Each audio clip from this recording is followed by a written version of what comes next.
Desa Pasir Sari masih dikelilingi hamparan sawah yang luas.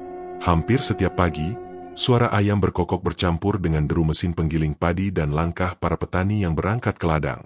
Di salah satu rumah sederhana yang berdinding anyaman bambu, hiduplah seorang gadis bernama Masriah bersama kedua orang tuanya.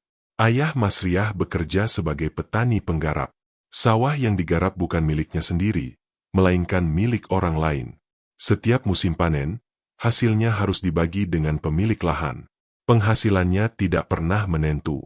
Kadang cukup untuk makan sehari-hari, kadang harus berutang ke warung.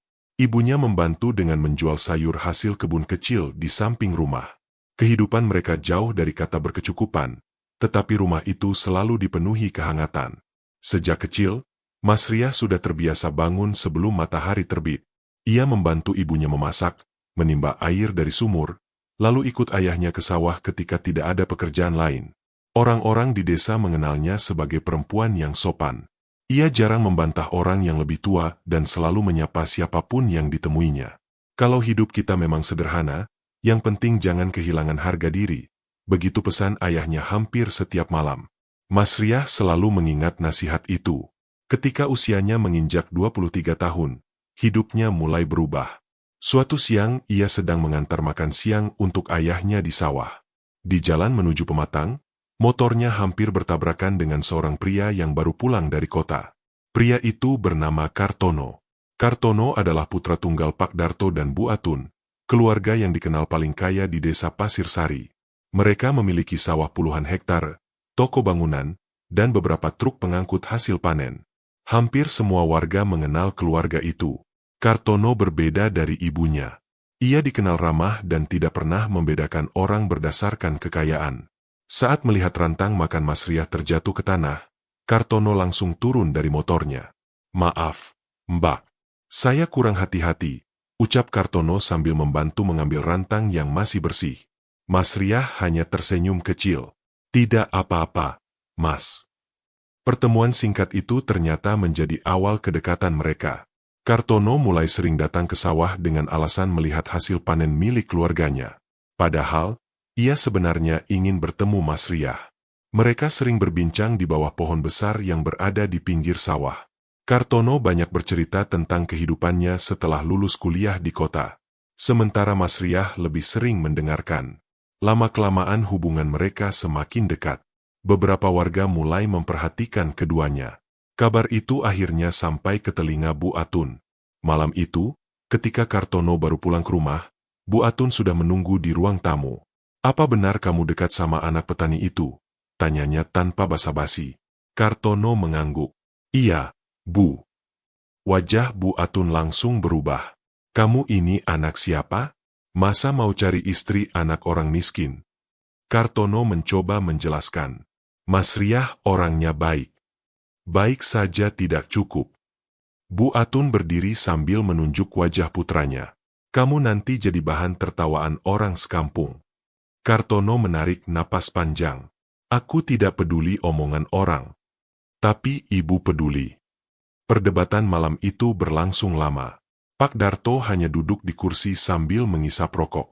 Sesekali ia mencoba menenangkan istrinya. "Sudahlah, Tono sudah dewasa." Namun Bu Atun tidak mau mendengar. Beberapa hari kemudian, Bu Atun mendatangi rumah Masriah. Kedatangannya membuat kedua orang tua Masriah gugup. Mereka mempersilakan tamu itu masuk. Bu Atun sama sekali tidak menyentuh minuman yang sudah disediakan. Matanya melihat ke seluruh isi rumah. Lantainya masih tanah. Dinding bambu terlihat mulai lapuk. Perabotan di dalam rumah juga sederhana. Ia lalu menatap ayah Masriah. "Terus terang saja." Ayah Masriah tersenyum canggung. "Iya, Bu. Suruh anakmu menjauh dari Kartono." Suasana langsung berubah hening. Ibunda Masriah saling berpandangan dengan suaminya. "Apa salah anak kami, Bu?" tanya ayah Masriah pelan. Bu Atun mendengus. "Salahnya karena dia bukan siapa-siapa." Kalimat itu membuat wajah kedua orang tua Masriah memucat. "Saya tidak mau keluarga saya punya menantu dari keluarga miskin." Masriah yang sejak tadi berdiri di dapur mendengar semuanya. Dadanya terasa sesak. Namun ia tetap memilih diam. Setelah mengatakan semua itu, Bu Atun langsung pergi tanpa pamit. Sejak hari itu, hubungan kedua keluarga menjadi tidak baik. Meski begitu, Kartono tidak menyerah. Ia terus datang menemui Mas Riah. Suatu sore, di bawah pohon mangga dekat rumah, Kartono menggenggam tangan Mas Riah. "Aku tetap ingin menikah denganmu." Mas Riah menatap wajah pria itu. "Ibumu membenciku. Aku akan meyakinkan beliau. Aku takut nanti hidup kita tidak tenang." Kartono menggeleng. "Aku akan bertanggung jawab." Beberapa bulan kemudian, mereka akhirnya menikah. Pernikahan berlangsung sederhana. Sebagian besar keluarga Bu Atun hadir hanya karena menghormati Kartono, bukan karena menerima Mas Riah. Selama acara berlangsung, Bu Atun hampir tidak pernah tersenyum. Ia bahkan tidak sekalipun memeluk menantunya. Setelah akad selesai, ia hanya berkata singkat, "Semoga kamu tahu diri." Kalimat itu terus teringat dalam pikiran Mas Riah. Beberapa hari setelah menikah, Mas Riah mulai tinggal di rumah keluarga Kartono. Rumah itu sangat besar dibanding rumah orang tuanya. Halaman depan dipenuhi tanaman hias. Di belakang rumah terdapat gudang gabah dan kandang sapi. Awalnya Mas Riah berusaha menjadi menantu yang baik. Ia bangun lebih pagi daripada penghuni rumah lainnya. Ia menyapu halaman, memasak, mencuci pakaian, bahkan membantu membersihkan gudang. Namun semua yang dilakukannya selalu dianggap salah. Suatu pagi, Bu Atun mencicipi masakan buatannya. Keasinan. Padahal Kartono merasa rasanya biasa saja. Keesokan harinya Mas Riah mengurangi garam. Bu Atun kembali marah. Sekarang malah hambar. Mas Riah hanya meminta maaf. Saat menyapu halaman, Bu Atun berkata sapunya kurang bersih. Saat mencuci pakaian, katanya sabunnya terlalu boros. Saat menyiram bunga, katanya airnya terlalu banyak. Hampir tidak ada satu pekerjaan pun yang dianggap benar. Kartono beberapa kali mencoba membela istrinya. "Bu, Mas Riah sudah bekerja dari pagi." Bu Atun langsung memotong. "Kamu jangan membela dia terus. Ia sudah berusaha." Berusaha bukan berarti benar. Kartono akhirnya memilih diam. Mas Riah melihat semuanya. Ia sadar suaminya sebenarnya ingin membelanya. Namun setiap kali berhadapan dengan ibunya sendiri, keberanian Kartono seperti menghilang. Beberapa minggu kemudian, kedua orang tua Mas Riah datang berkunjung. Mereka membawa pisang, singkong, dan hasil kebun sebagai oleh-oleh. Mas Riah menyambut mereka dengan bahagia. Namun Bu Atun justru memasang wajah tidak suka. "Buat apa bawa beginian?" Ayah Mas Riah tersenyum. "Ini cuma hasil kebun sendiri." Bu Atun tertawa kecil. "Kami tidak kekurangan makanan." Suasana mendadak menjadi canggung. Ibunda Mas Riah hanya menunduk. Saat kedua tamu itu pulang, Bu Atun masih sempat berkata pelan, tetapi cukup keras untuk didengar Mas Riah. "Orang miskin memang sukanya kasih barang murahan." Mas Riah menggigit bibirnya. Matanya mulai berkaca-kaca. Malam harinya, ia duduk sendirian di dapur. Kartono menghampirinya. "Kamu jangan dimasukkan ke hati." Mas Riah tersenyum tipis. "Aku hanya sedih." "Maaf. Kamu tidak salah." Kartono menatap istrinya dengan rasa bersalah. Ia tahu ibunya terlalu berlebihan.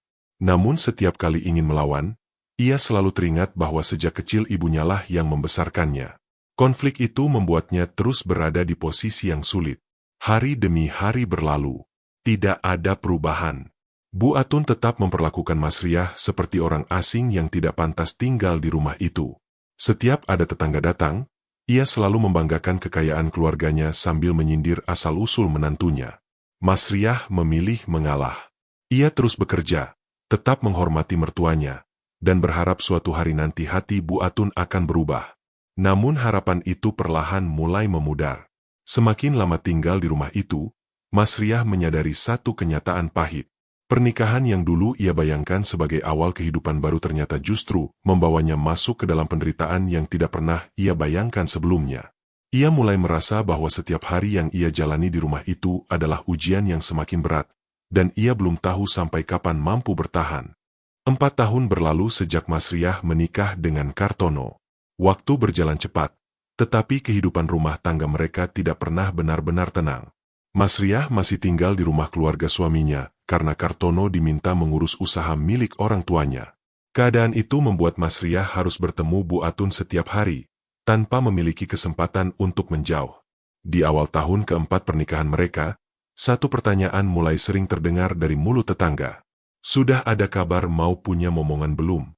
Setiap kali mendengar pertanyaan itu, Mas Riah hanya tersenyum sambil menjawab singkat. Doakan saja. Ia berusaha terlihat kuat, padahal di dalam hatinya ia juga menginginkan seorang anak. Hampir setiap malam ia berdoa agar diberi kesempatan menjadi seorang ibu. Namun doa itu belum juga terjawab. Yang lebih menyakitkan, keadaan tersebut justru menjadi alasan baru bagi Bu Atun untuk menyerangnya. Suatu pagi, ketika Mas Riah sedang menjemur pakaian di halaman belakang, Bu Atun datang sambil membawa ember. Aku heran sama kamu. Mas Riah menghentikan pekerjaannya. Kenapa, Bu? Sudah 4 tahun jadi istri Kartono, perutmu masih saja kosong. Mas Riah menunduk. Mungkin Allah belum memberi rezeki. Bu Atun langsung tertawa sinis. Jangan menyalahkan takdir terus. Bisa saja memang kamu mandul. Ucapan itu terasa seperti pisau yang menusuk dada Mas Riah. Ia tidak menjawab apapun. Baginya, diam lebih baik daripada memperpanjang pertengkaran. Namun Bu Atun tidak berhenti sampai di situ. Sejak hari itu, hampir setiap kali bertemu, selalu ada kalimat yang menyakitkan keluar dari mulutnya. Rumah ini sepi gara-gara kamu. Perempuan yang tidak bisa kasih anak itu percuma. Keluarga kita jadi tidak punya penerus. Mas Riah hanya mampu memendam semua rasa sakit itu sendirian. Kartono sebenarnya beberapa kali mendengar ucapan ibunya. Ia mencoba berbicara baik-baik. Bu, jangan bilang begitu lagi. Bu Atun langsung menatap putranya. Memangnya salah. Kami masih berusaha. Berusaha sampai kapan? Kartono terdiam. Ia tidak memiliki jawaban. Melihat suaminya kembali memilih diam membuat Mas Riah semakin kecewa. Ia berharap Kartono mau berdiri di sampingnya, tetapi yang terjadi justru sebaliknya.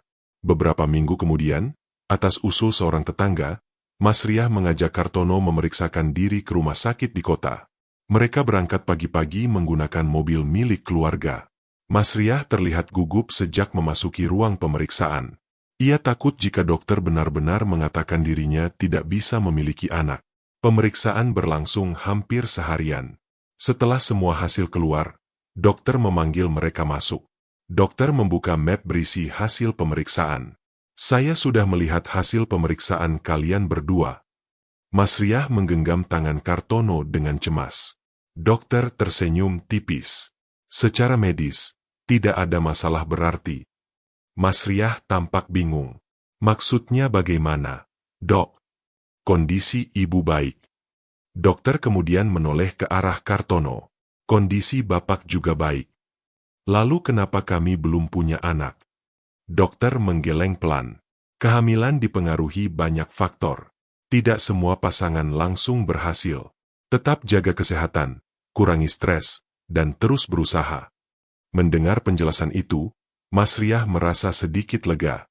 Setidaknya bukan dirinya saja yang selama ini dituduh menjadi penyebab. Dalam perjalanan pulang, ia berkata pelan kepada Kartono. Nanti kita jelaskan ke ibu. Kartono mengangguk. Iya. Sesampainya di rumah, Kartono menunjukkan hasil pemeriksaan kepada Bu Atun. Namun reaksi perempuan itu sama sekali di luar dugaan. Aku tidak percaya. Kartono mengernyit. Ini hasil dokter, Bu. Dokter juga bisa salah. Bu. Pasti perempuan itu yang bermasalah. Mas Riah yang mendengar dari dapur hanya bisa memejamkan mata. Harapannya agar keadaan berubah langsung hancur. Karena dokter tidak dipercaya, Bu Atun mulai membawa Mas Riah ke berbagai pengobatan tradisional. Ada dukun pijat, ada orang pintar, ada yang memberikan jamu, ada pula yang menyuruh mandi bunga setiap malam Jumat. Mas Riah menjalani semuanya, bukan karena percaya sepenuhnya, tetapi karena ingin menghentikan tuduhan mertuanya. Berbulan-bulan berlalu, tidak ada perubahan. Bu Atun justru semakin sering menyalahkannya. Suatu malam saat makan bersama, Bu Atun tiba-tiba berbicara kepada Kartono. "Kamu masih muda." Kartono mengangkat wajahnya. "Iya, Bu. Ceraikan saja Mas Riah." Suasana meja makan langsung sunyi. Mas Riah yang sedang mengambil lauk menghentikan gerakannya. Kartono menatap ibunya. "Ibu bicara apa? Kamu cari istri baru?" Kartono menggeleng. "Aku tidak akan menceraikan istriku." Bu Atun mendengus. "Kalau terus sama dia, kapan keluarga ini punya cucu?" Pak Darto yang duduk di ujung meja hanya menyuapkan nasi tanpa ikut berbicara. Mas Riah diam sambil menahan air mata. Kartono kembali berkata, "Aku sudah bilang, jangan bahas ini lagi." Namun Bu Atun tetap melanjutkan. "Banyak anak Pak Lurah yang masih lajang. Anaknya Pak Haji juga cantik. Semuanya dari keluarga berada. Kalau kamu menikah sama mereka, hidupmu pasti lebih baik." Kartono berdiri dari kursinya. "Aku sudah selesai makan." Ia langsung masuk ke kamar. Mas Riah mengikuti beberapa menit kemudian. Di dalam kamar, suasana sangat hening. Kartono duduk di tepi tempat tidur. "Aku minta maaf." Mas Riah mengusap air matanya. "Mas, sebenarnya kalau memang ingin menikah lagi, aku tidak akan menghalangi." Kartono langsung menggeleng. "Jangan bicara seperti itu. Aku capek." Kartono menatap istrinya. "Aku juga capek. Tapi aku tidak ingin kehilangan kamu." Mas Riah tersenyum tipis. Meski begitu, ia mulai merasa rumah tangga mereka berdiri di atas pondasi yang semakin rapuh. Hari-hari berikutnya tidak lebih baik. Setiap kali ada bayi lahir di desa, Bu Atun selalu membandingkan Mas Riah dengan perempuan lain. "Lihat itu. Baru setahun menikah sudah punya anak. Kalau kamu..." Mas Riah hanya memilih masuk ke kamar agar tidak mendengar lebih banyak lagi. Beberapa bulan kemudian, keluarga besar Pak Darto mengadakan acara syukuran ulang tahun pernikahan mereka. Banyak saudara datang dari luar kota. Halaman rumah dipenuhi kursi dan tenda. Mas Riah ikut membantu memasak sejak pagi. Ia berharap acara berjalan lancar. Namun ternyata hari itu menjadi hari yang paling memalukan dalam hidupnya. Saat semua tamu sedang makan bersama, salah seorang bibi bertanya kepada Bu Atun, "Atun, kapan dapat cucu?" Bu Atun tersenyum tipis. "Lah, bagaimana mau dapat cucu?" Ia sengaja mengeraskan suaranya. "Menantuku ini mandul." Suasana langsung hening. Semua mata tertuju kepada Mas Riah. Perempuan itu membeku di tempat. Bu Atun masih terus berbicara. "Sudah 4 tahun dinikahi anakku. Hasilnya tidak ada." Beberapa tamu mulai saling berbisik.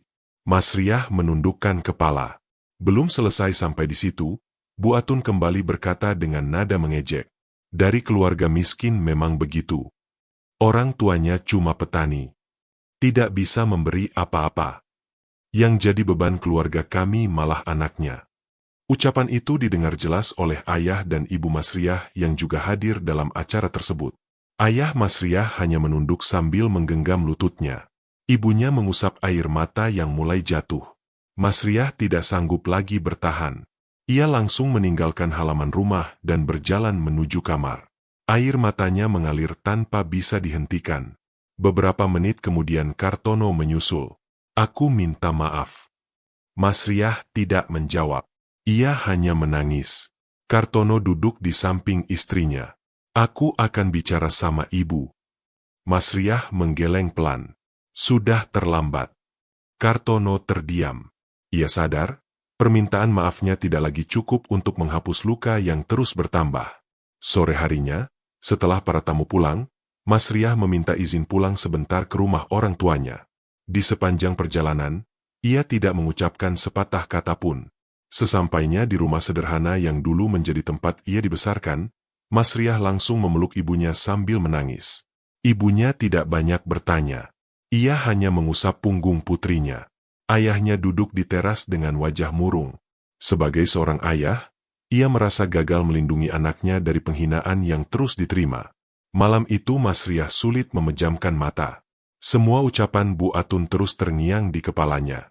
Ia mengingat setiap hinaan kepada dirinya, kepada ayahnya yang hanya seorang petani, dan kepada ibunya yang selama ini selalu hidup sederhana tanpa pernah mengganggu siapapun.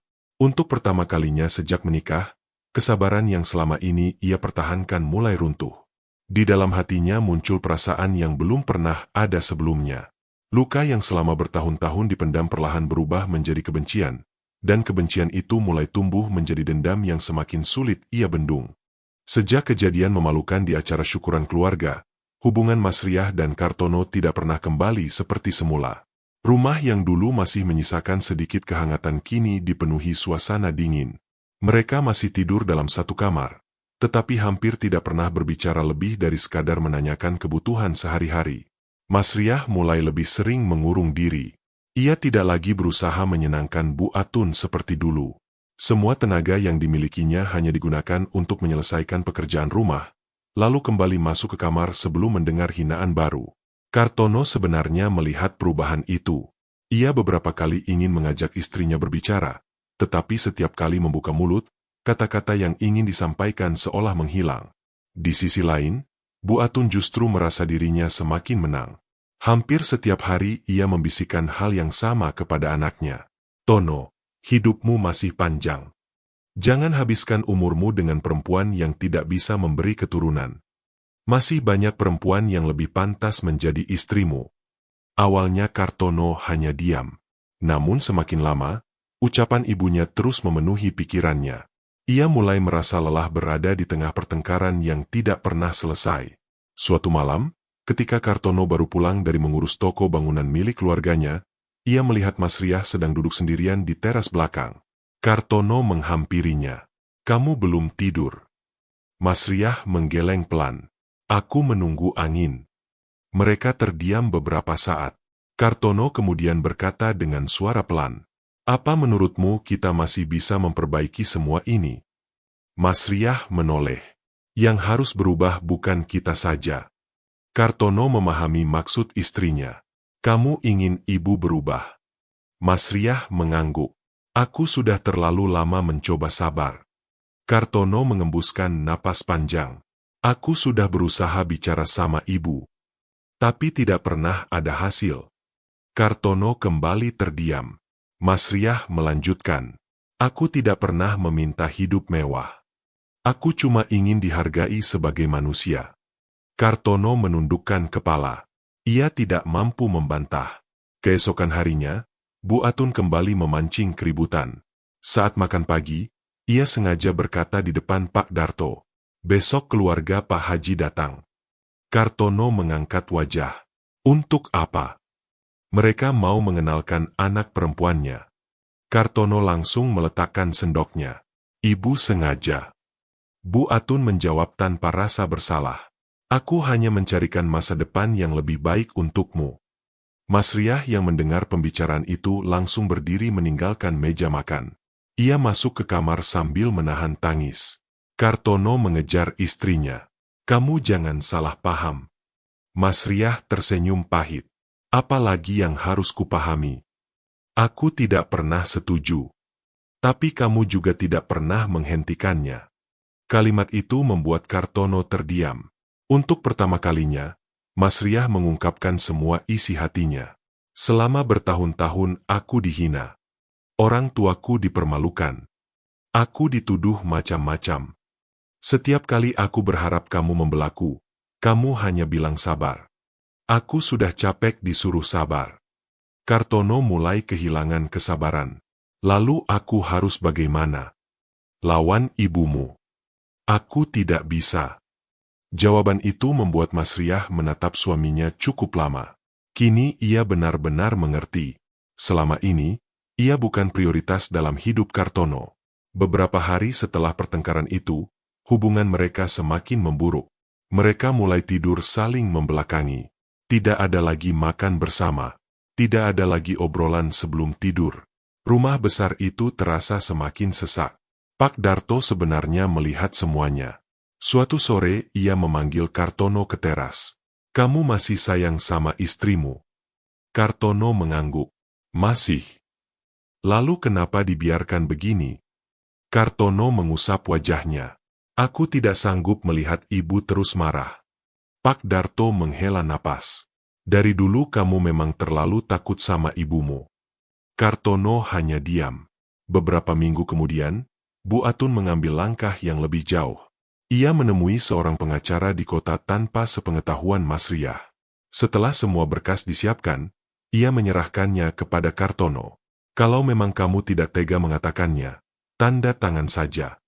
Kartono menatap map itu cukup lama. Ia tahu isi berkas tersebut adalah gugatan cerai. Malam itu ia tidak bisa tidur. Ia berkali-kali melihat wajah Mas Riah yang tertidur di sampingnya. Ia masih mencintai perempuan itu. Namun pikirannya sudah terlalu lelah menghadapi konflik yang terus berulang. Pagi harinya, dengan tangan gemetar, Kartono menandatangani surat tersebut. Beberapa hari kemudian, Mas Riah menerima panggilan sidang. Tubuhnya langsung lemas. Ia berkali-kali membaca nama penggugat. Kartono. Air matanya jatuh tanpa bisa ditahan. Saat Kartono pulang sore itu, Mas Riah sudah menunggu di ruang tamu. Ia meletakkan surat panggilan di atas meja. Ini benar. Kartono menunduk. Iya. Kamu benar-benar ingin bercerai. Kartono tidak langsung menjawab. Aku sudah tidak sanggup lagi. Mas Riah tersenyum hambar. Yang tidak sanggup sebenarnya kamu atau ibumu. Kartono memejamkan mata. Aku ingin semua ini selesai. Jadi aku yang harus pergi. Kartono tidak menjawab. Jawaban itu sudah terlihat dari sikapnya. Sidang perceraian berlangsung tanpa banyak perdebatan. Mas Riah tidak lagi memiliki tenaga untuk mempertahankan rumah tangga yang selama ini hanya ia perjuangkan sendirian. Beberapa minggu kemudian, hakim memutuskan mereka resmi bercerai. Hari itu, Mas Riah keluar dari pengadilan dengan langkah pelan. Ia tidak membawa apapun selain sebuah tas berisi pakaian. Kartono berdiri beberapa meter darinya. Bibirnya bergerak seolah ingin mengatakan sesuatu. Namun tidak ada satu kata pun yang keluar. Mas Riah memilih pergi tanpa menoleh lagi. Ia kembali ke rumah orang tuanya. Rumah kecil yang dulu selalu membuatnya nyaman kini terasa berbeda. Ia datang bukan sebagai istri yang bahagia, melainkan sebagai perempuan yang gagal mempertahankan rumah tangganya. Kabar perceraian itu cepat menyebar ke seluruh desa Pasir Sari. Di warung kopi, para lelaki membicarakannya. Di sumur umum, ibu-ibu saling berbisik. Itu Mas Riah yang diceraikan Kartono. Pantas saja. Katanya belum punya anak. Akhirnya ditinggal juga. Setiap kali mendengar bisikan itu, Mas Riah memilih berjalan lebih cepat. Ia mulai jarang keluar rumah. Kalau ibunya menyuruh membeli sesuatu ke warung, ia menunggu hingga sore ketika keadaan sudah sepi. Hari-harinya dipenuhi kesunyian.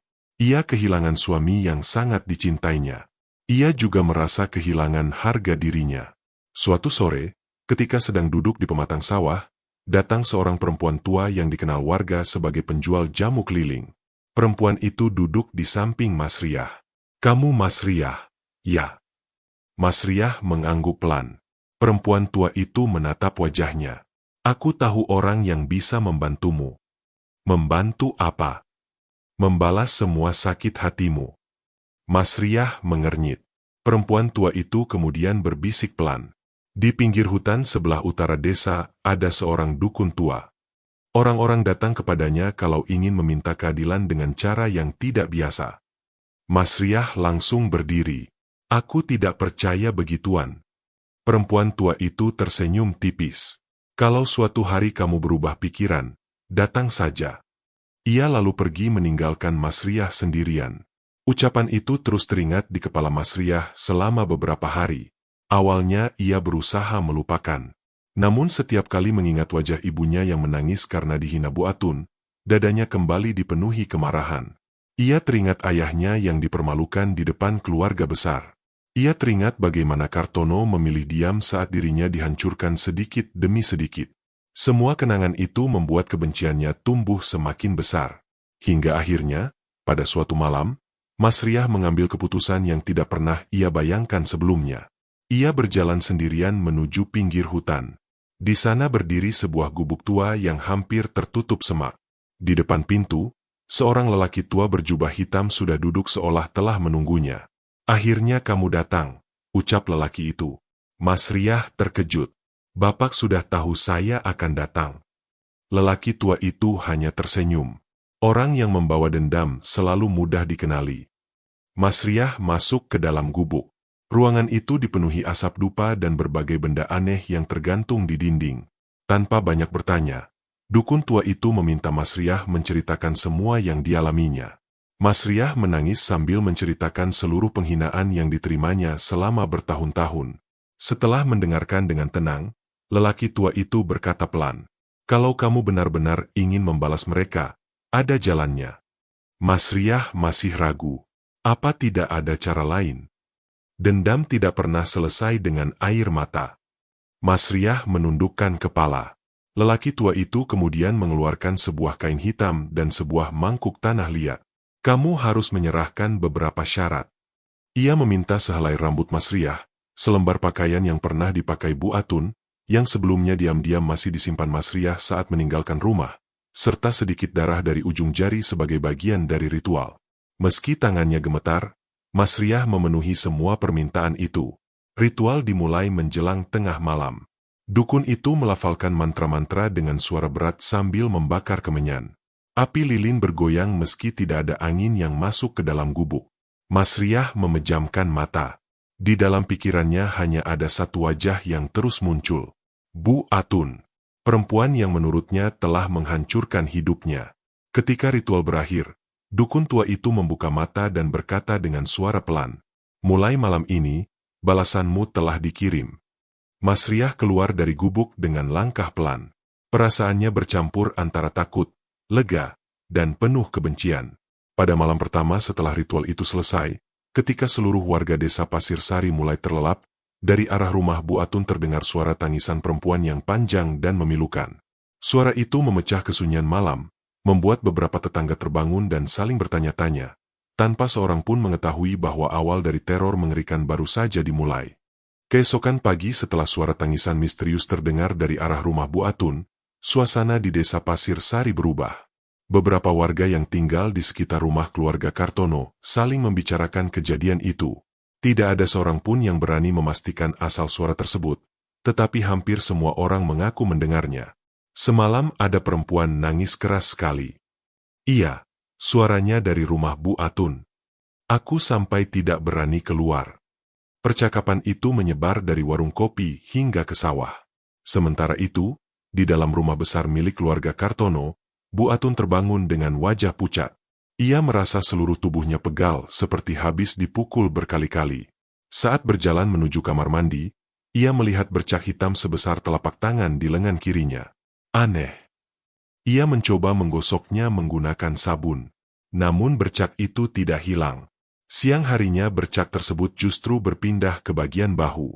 Malam berikutnya muncul lagi di paha. Setiap bangun tidur selalu ada lebam baru yang tidak diketahui penyebabnya. Awalnya Bu Atun menganggap itu hanya penyakit biasa. Namun keadaan berubah ketika rasa sakit mulai menyerang seluruh tubuhnya. Ia sering mengeluh tulangnya seperti diremas dari dalam. Tubuhnya cepat lelah. Nafsu makannya hilang. Pak Darto akhirnya mengantar istrinya ke rumah sakit di kota. Dokter memeriksa darah, tekanan darah, hingga melakukan pemeriksaan lengkap. Semua hasilnya normal. Dokter hanya memberi obat pereda nyeri. Namun setelah seminggu mengonsumsi obat, kondisi Bu Atun tidak membaik. Suatu malam, ketika sedang makan malam bersama Pak Darto dan Kartono, Bu Atun tiba-tiba batuk keras. Batuknya semakin menjadi. Kartono segera mengambilkan air minum. Belum sempat meminum air itu, Bu Atun memuntahkan sesuatu ke lantai. Pak Darto langsung berdiri. Astagfirullah. Di lantai terlihat beberapa paku kecil bercampur rambut panjang dan tanah basah. Kartono membeku. Itu apa? Bu Atun sendiri langsung gemetar melihat benda-benda yang keluar dari mulutnya. Pak Darto buru-buru membuang semua benda itu. Ia berusaha menenangkan istrinya. Mungkin ada yang masuk tanpa sengaja. Namun tidak ada seorang pun yang benar-benar percaya dengan penjelasan itu. Kejadian serupa terus berulang. Kadang yang keluar hanya rambut, kadang paku, kadang pecahan kaca kecil bercampur tanah. Dokter kembali memeriksa Bu Atun. Hasilnya tetap sama. Tidak ada luka di tenggorokan. Tidak ada penyakit yang bisa menjelaskan kejadian tersebut. Semua dokter yang didatangi hanya bisa menggelengkan kepala. Sejak saat itu, Bu Atun mulai sulit tidur. Setiap kali jam menunjukkan pukul 12 malam, ia merasa ada seseorang yang memperhatikannya. Suatu malam ia membuka mata karena mendengar suara langkah kaki di dalam kamarnya. Ia mengira Pak Darto sedang berjalan. Namun saat menoleh, Pak Darto masih tertidur pulas di sampingnya. Bu Atun perlahan mengangkat kepalanya. Di sudut kamar berdiri seorang perempuan berambut sangat panjang. Wajahnya tertutup rambut kusut. Kepalanya menunduk. Tubuhnya diam tanpa bergerak. Bu Atun langsung menutup wajah menggunakan selimut. Tubuhnya gemetar hebat. Ia memberanikan diri membuka selimut beberapa detik kemudian. Sosok itu masih berada di tempat yang sama. Kali ini kepalanya perlahan terangkat. Di balik rambut yang menutupi wajahnya terlihat sepasang mata hitam yang menatap Bu Atun tanpa berkedip. Bu Atun menjerit sekencang-kencangnya. Pak Darto langsung terbangun. Ada apa? Itu, di sana. Pak Darto menyalakan lampu. Sudut kamar kembali kosong. Tidak ada siapapun. Sejak malam itu, Bu Atun tidak pernah berani tidur sendirian. Kartono mulai merasa ada sesuatu yang tidak wajar sedang terjadi. Pak Darto kemudian mengundang seorang paranormal dari desa sebelah. Lelaki itu datang membawa tas kecil berisi berbagai perlengkapan ritual. Ia berkeliling rumah sambil memegang segenggam bunga. Beberapa menit kemudian wajahnya berubah tegang. Ia menoleh kepada Pak Darto. Rumah ini sedang terkena kiriman. Pak Darto mengernyit. Kiriman apa? Paranormal itu tidak langsung menjawab. Ia hanya meminta semua penghuni rumah berkumpul. Setelah melakukan ritual sederhana, ia tiba-tiba menghentikan pekerjaannya. Keringat dingin membasahi wajahnya. Aku tidak sanggup. Kenapa? Yang mengirim bukan orang sembarangan. Tanpa menjelaskan lebih jauh, paranormal itu langsung pergi. Pak Darto semakin bingung. Ia kemudian meminta bantuan seorang ustaz untuk mendoakan rumah. Beberapa malam pertama keadaan memang terlihat lebih tenang. Namun pada malam keempat, suara tangisan perempuan kembali terdengar. Kali ini bukan hanya dari luar rumah. Suara itu terdengar seperti berasal dari loteng. Pak Darto bersama Kartono naik membawa senter. Loteng kosong. Tidak ada siapa-siapa. Tetapi suara tangisan tetap terdengar. Semakin lama semakin keras. Ketika mereka turun kembali, suara itu tiba-tiba menghilang. Gangguan tidak berhenti sampai di situ. 2 ekor sapi milik keluarga itu mati mendadak dalam satu malam. Padahal sore sebelumnya keduanya masih sehat. Tidak ada tanda-tanda penyakit. Dokter hewan yang datang juga tidak menemukan penyebab pasti. Beberapa hari kemudian, ayam-ayam di kandang ikut mati satu persatu. Bau busuk mulai memenuhi halaman belakang rumah. Meski bangkai hewan sudah dikubur, aroma itu tetap muncul setiap malam. Kartono sampai memeriksa saluran air dan gudang. Namun ia tidak menemukan apapun. Bau tersebut seolah muncul begitu saja.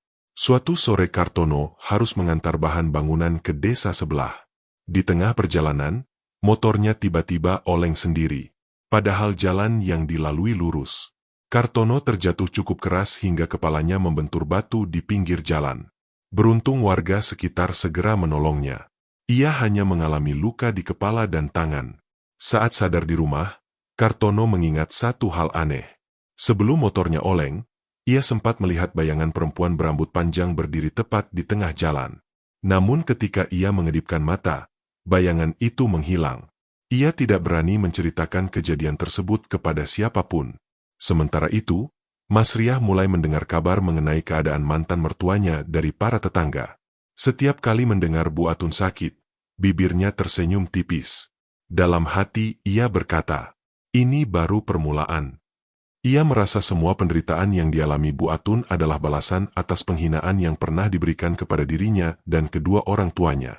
Namun rasa puas itu perlahan berubah menjadi kegelisahan. Pada suatu malam, setelah tertidur cukup lama, Mas Riah bermimpi berada di sebuah tempat yang sangat gelap. Tidak ada rumah, tidak ada pohon, tidak ada suara apapun. Tiba-tiba dari kejauhan muncul sosok tinggi berpakaian hitam. Wajahnya tidak terlihat. Langkahnya sangat pelan. Semakin lama semakin mendekat. Mas Riah mencoba berlari. Namun kakinya seperti tertanam di tanah. Sosok itu berhenti tepat di depannya. Dengan suara berat, ia berkata, "Balasan selalu ada harganya." Mas Riah berusaha bertanya, "Maksudmu apa?" Sosok itu tidak menjawab. Ia hanya mengangkat tangan kanannya yang dipenuhi kuku panjang. Kemudian perlahan menunjuk ke arah dada Mas Riah. "Kamu sudah meminta. Sekarang bersiaplah membayar." Mas Riah menjerit dan langsung terbangun. Dadanya naik turun. Keringat membasahi seluruh tubuhnya. Ia mencoba menenangkan diri sambil berkata bahwa itu hanya mimpi. Namun ketika hendak bangun dari tempat tidur, ia merasakan perih di bahu kirinya. Ia segera menyalakan lampu minyak. Saat membuka bajunya, wajah Mas Riah langsung berubah pucat. Di bahu hingga dadanya terlihat 3 bekas cakaran panjang berwarna hitam.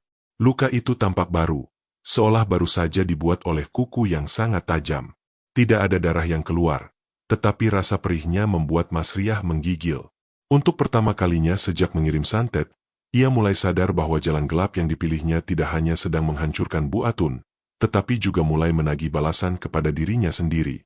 Keadaan Bu Atun semakin memburuk dari hari ke hari. Tubuhnya yang dulu sehat kini hanya terbaring lemah di atas tempat tidur. Wajahnya pucat, matanya cekung, dan berat badannya turun drastis. Hampir setiap malam ia menjerit ketakutan karena merasa ada sosok perempuan yang berdiri di dekat tempat tidurnya. Pak Darto sudah tidak tahu lagi harus meminta bantuan kepada siapa. Beberapa orang pintar pernah datang, tetapi semuanya mengatakan hal yang hampir sama. Kiriman ini sangat kuat. Ada orang yang benar-benar menyimpan dendam. Tidak ada yang sanggup menghentikannya. Kartono ikut merasakan penderitaan itu. Ia mulai jarang mengurus toko bangunan milik keluarganya. Hampir seluruh waktunya dihabiskan untuk menjaga ibunya. Suatu malam, Bu Atun kembali berteriak, "Tolong, usir dia." Kartono dan Pak Darto berlari masuk ke kamar. "Ibu kenapa?" "Itu, perempuan itu ada di depan lemari." Kartono langsung menyalakan semua lampu. Kamar itu kosong. Tidak ada siapa-siapa. Namun Bu Atun terus menunjuk ke arah lemari sambil menangis. "Aku salah. Ampuni aku." Ucapan itu membuat Pak Darto memegang tangan istrinya. "Kamu bicara apa?" Dengan napas tersengal-sengal, Bu Atun mulai menangis. "Aku terlalu jahat kepada Mas Riah." Pak Darto terdiam. Selama bertahun-tahun ia memang menyaksikan bagaimana istrinya memperlakukan Mas Riah. Ia juga sadar dirinya ikut bersalah karena lebih sering memilih diam. Keesokan harinya, Bu Atun memanggil Kartono. "Tolong temui Mas Riah." Kartono menatap ibunya. "Untuk apa?" "Ibu ingin meminta maaf." Kartono tidak langsung menjawab. Ia tahu permintaan maaf itu sudah sangat terlambat. Namun melihat kondisi ibunya yang semakin lemah, ia akhirnya menyetujui permintaan tersebut. Sore itu juga Kartono datang ke rumah orang tua Mas Riah. Kedatangannya membuat suasana menjadi canggung. Sudah lama ia tidak menginjakkan kaki di rumah itu. Ayah Mas Riah mempersilahkannya masuk tanpa banyak bicara. Mas Riah keluar dari dalam rumah. Wajahnya terlihat tenang, tetapi tatapannya berbeda. Ia tidak lagi menatap Kartono seperti dulu. "Ada apa?" Kartono menundukkan kepala. "Ibu ingin bertemu." Mas Riah menggeleng pelan. "Sudah tidak ada lagi yang perlu dibicarakan. Ibu ingin meminta maaf." Kalimat itu membuat Mas Riah terdiam. Selama beberapa detik tidak ada yang berbicara. Akhirnya Mas Riah berkata pelan, "Baik, aku akan datang." Keesokan paginya Mas Riah memasuki rumah yang dulu pernah menjadi tempat tinggalnya. Rumah itu terasa jauh lebih sepi. Tidak terdengar lagi suara Bu Atun memerintah atau memarahi siapapun. Saat masuk ke kamar, Mas Riah hampir tidak mengenali mantan mertuanya. Tubuh Bu Atun terlihat sangat kurus. Tangannya gemetar. Begitu melihat Mas Riah datang, air matanya langsung mengalir. "Mas Riah." Mas Riah berdiri tanpa mendekat. Bu Atun mencoba mengangkat tangannya. Maafkan Ibu. Tidak ada jawaban. Bu Atun kembali berbicara sambil menangis. Ibu salah. Ibu terlalu sombong. Ibu menghina kamu. Ibu juga menghina orang tuamu. Semua yang terjadi sekarang mungkin memang balasan untuk Ibu. Mas Riah masih diam. Ia memandangi perempuan yang dulu begitu angkuh. Kini tidak ada lagi kesombongan yang tersisa. Yang terlihat hanyalah ketakutan dan penyesalan. Pak Darto ikut menundukkan kepala. Saya juga minta maaf. Saya membiarkan semua itu terjadi. Kartono berdiri di belakang mereka dengan wajah penuh penyesalan. Mas Riah akhirnya menarik napas panjang. Aku sudah memaafkan. Tapi tidak semua luka bisa hilang. Ucapan itu membuat suasana kembali sunyi. Setelah keluar dari rumah tersebut, hati Mas Riah justru semakin gelisah. Ia teringat ucapan dukun tua. Balasan selalu ada harganya. Malam harinya, mimpi buruk kembali datang. Sosok hitam yang sama berdiri di hadapannya. Suaranya terdengar lebih keras. Waktumu hampir habis. Mas Riah langsung terbangun. Bekas cakaran di bahunya kini semakin menghitam. Rasa sakitnya menjalar hingga ke punggung.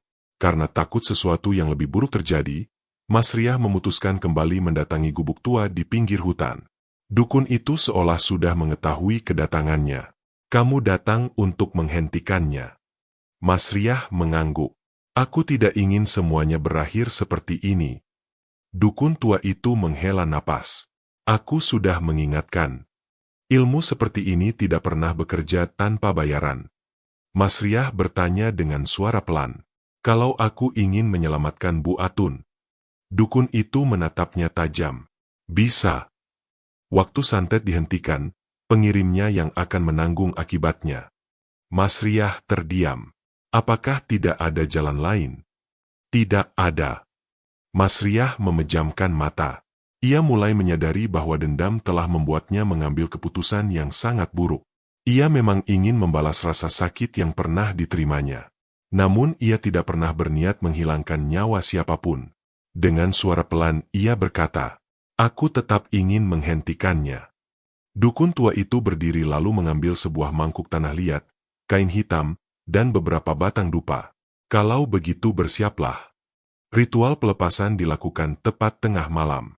Berbeda dengan ritual sebelumnya, kali ini suasana terasa jauh lebih mencekam. Angin bertiup sangat kencang. Api lilin berkali-kali hampir padam. Dukun tua mulai membaca mantra. Mas Riah diminta duduk di tengah lingkaran yang dibuat dari abu dan bunga kering. Beberapa menit kemudian tubuh Mas Riah mulai gemetar. Ia merasa seperti ada sesuatu yang menarik bahunya. Bekas cakaran hitam terasa sangat panas. Ia menjerit kesakitan. Dukun tua terus melanjutkan ritual tanpa berhenti. Tiba-tiba terdengar suara perempuan menangis dari luar gubuk. Suara itu semakin lama semakin keras. Pintu gubuk bergetar sendiri. Mas Riah hampir berdiri karena ketakutan. Jangan bergerak, teriak dukun itu. Mas Riah kembali duduk. Beberapa saat kemudian, terdengar suara benturan keras dari atap. Lalu semuanya mendadak sunyi. Api lilin padam bersamaan. Dukun tua membuka mata. Sudah selesai. Mas Riah langsung jatuh lemas. Ia merasa seluruh tenaganya hilang. Di waktu yang hampir bersamaan, di rumah Bu Atun, perempuan itu tiba-tiba terbangun dari tidurnya. Untuk pertama kalinya setelah sekian lama, ia tidak lagi melihat sosok perempuan berambut panjang di sudut kamar. Rasa sesak di dadanya perlahan menghilang. Pak Darto yang berjaga di samping tempat tidur melihat wajah istrinya mulai lebih tenang. Ibu bagaimana? Bu Atun menarik napas panjang. Dia sudah pergi. Beberapa hari kemudian, keadaan rumah keluarga Kartono mulai kembali normal. Tidak ada lagi suara tangisan pada tengah malam. Bau busuk menghilang. Tidak ada lagi kejadian aneh. Meski begitu, tubuh Bu Atun tidak pernah pulih seperti dahulu. Ia masih harus berjalan menggunakan tongkat karena tubuhnya sangat lemah. Sementara itu, kondisi Mas Riah justru berubah. Ia sering merasa lemas tanpa sebab. Bekas cakaran hitam memang mulai memudar, tetapi setiap malam ia masih terbangun karena mimpi buruk. Ia sadar semua itu adalah akibat dari jalan yang pernah dipilihnya. Suatu pagi, Mas Riah berpamitan kepada kedua orang tuanya.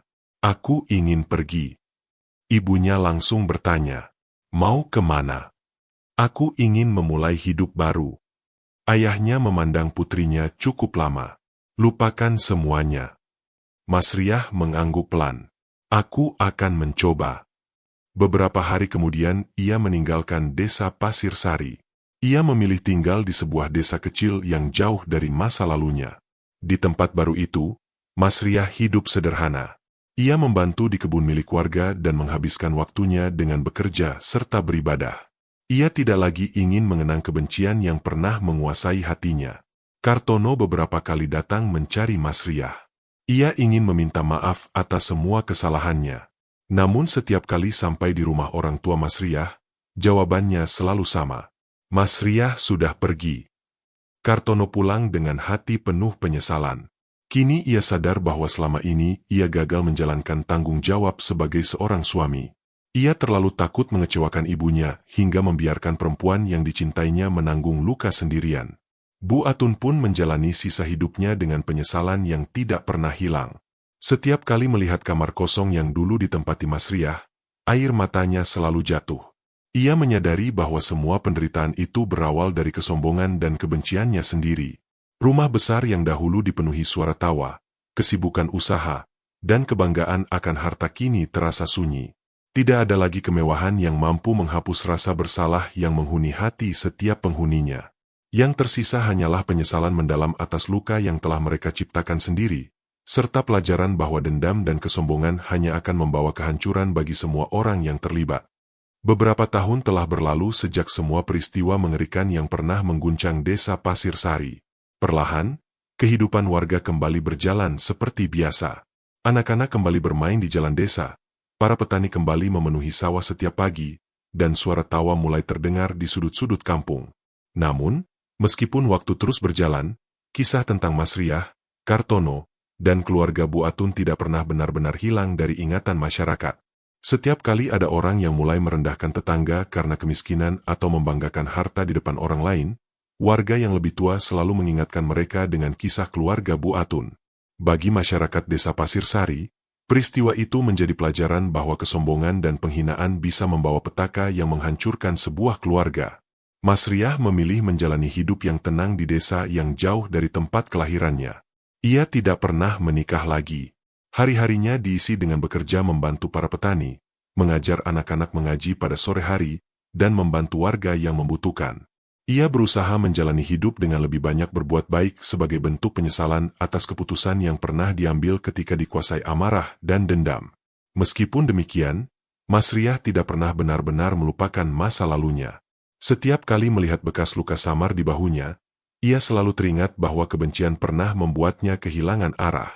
Bekas luka itu menjadi pengingat bahwa satu keputusan yang salah dapat mengubah hidup seseorang untuk selamanya. Di sisi lain, Bu Atun masih tinggal bersama Pak Darto di rumah besar yang dulu selalu dibanggakannya.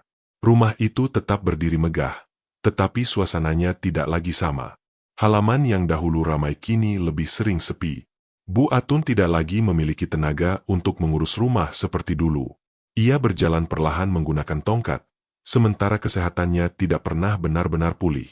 Setiap kali melihat foto pernikahan Kartono dan Mas Riah yang masih tersimpan di lemari, air mata Bu Atun selalu jatuh. Ia sadar bahwa semua penderitaan yang dialaminya berawal dari sikapnya sendiri. Kesombongan membuatnya merasa berhak mengatur kehidupan anaknya. Penghinaan yang terus ia lontarkan kepada Mas Riah dan keluarganya ternyata bukan hanya melukai hati orang lain, tetapi juga menghancurkan keluarganya sendiri. Pak Darto juga hidup dalam penyesalan. Selama bertahun-tahun ia memilih diam setiap kali istrinya memperlakukan Mas Riah dengan tidak adil. Ia berpikir diam adalah cara terbaik untuk menjaga ketenangan rumah tangga. Namun kenyataannya, sikap diam itu justru membuat keadaan semakin buruk. Ia menyadari bahwa membiarkan seseorang diperlakukan semena-mena sama saja dengan ikut mendukung perbuatan tersebut. Kartono melanjutkan usaha keluarga, tetapi hidupnya tidak lagi dipenuhi kebahagiaan. Ia tidak pernah melupakan Mas Riah. Berkali-kali ia mencoba mencari kabar mantan istrinya, tetapi ia menghormati keputusan Mas Riah yang memilih memulai hidup baru jauh dari desa Pasir Sari. Penyesalan terus menghantui Kartono karena ia sadar bahwa sebagai seorang suami, ia gagal melindungi perempuan yang pernah bersumpah akan ia jaga seumur hidup. Sejak semua kejadian itu, Kartono berubah menjadi pribadi yang lebih tegas. Ia sering membantu menyelesaikan persoalan warga yang mengalami konflik keluarga. Ia tidak ingin ada orang lain mengulangi kesalahan yang pernah ia lakukan. Baginya, cinta saja tidak cukup jika tidak disertai keberanian untuk membela kebenaran. Warga desa Pasir Sari pun mengambil banyak pelajaran dari kisah tersebut. Mereka mulai lebih berhati-hati dalam berbicara kepada orang lain. Tidak sedikit yang kemudian menyadari bahwa luka akibat ucapan kasar seringkali lebih dalam daripada luka yang terlihat di tubuh. Tidak ada seorang pun yang benar-benar menang dalam kisah ini. Bu Atun kehilangan kesehatan dan kebahagiaan keluarganya. Kartono kehilangan perempuan yang paling ia cintai. Mas Riah kehilangan rumah tangga yang selama ini ia perjuangkan dan harus hidup dengan penyesalan atas jalan gelap yang pernah dipilihnya. Semuanya harus membayar harga yang sangat mahal karena kesombongan, kebencian, dan dendam yang dibiarkan tumbuh tanpa pernah diselesaikan dengan cara yang baik. Pelajaran dan hikmah yang dapat kita ambil.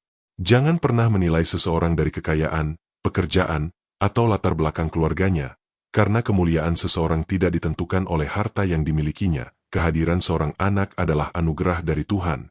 Tidak seorang pun berhak menghina atau menyalahkan pasangan yang belum dikaruniai keturunan. Seorang suami memiliki tanggung jawab untuk melindungi dan berlaku adil kepada istrinya, termasuk ketika tekanan datang dari keluarganya sendiri. Sikap diam saat melihat ketidakadilan dapat memperbesar masalah.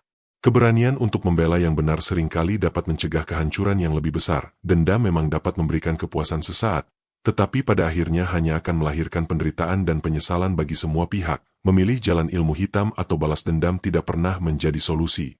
Setiap perbuatan buruk akan membawa akibat yang harus dipertanggungjawabkan. Saling menghormati, menjaga lisan, dan menyelesaikan masalah dengan kepala dingin jauh lebih baik daripada membiarkan kebencian tumbuh menjadi permusuhan. Memaafkan bukan berarti melupakan luka, tetapi merupakan langkah pertama agar hidup tidak terus dikuasai oleh kebencian dan penyesalan.